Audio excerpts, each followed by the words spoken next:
I'm going to go way under here because I was asked to give our perspective, and it's pretty simplistic perspective.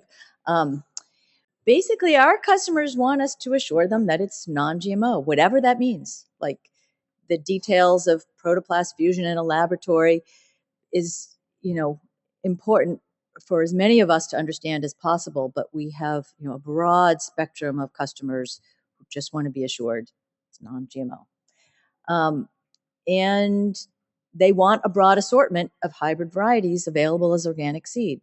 Whether these two things are compatible is pretty unclear at this point, but people are pretty attached to hybrids. And so I'm going to talk more about that in 1 second, but that's really what we get from our customers. So to date, our single supplier of hybrid material in Nebraska has assured us that they're all derived from naturally occurring sources, but there aren't very many of them.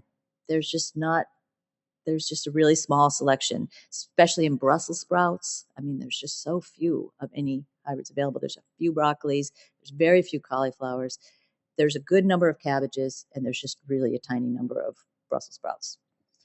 What would we love to have?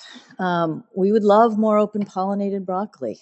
We'd love more cauliflower in general. We'd love broccoli with improved heat tolerance, broccoli with improved cold tolerance, broccoli tolerant of diverse growing conditions, broccoli adapted to fluctuating temperatures.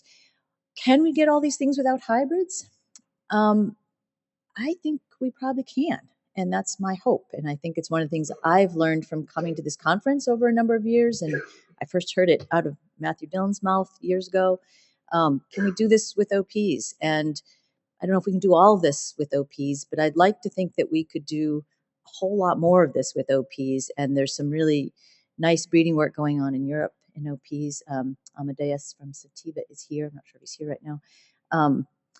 And that is really what our perspective is. I did have one more slide, but I don't think it got on this version of this talk. But it was really essentially the viewpoint that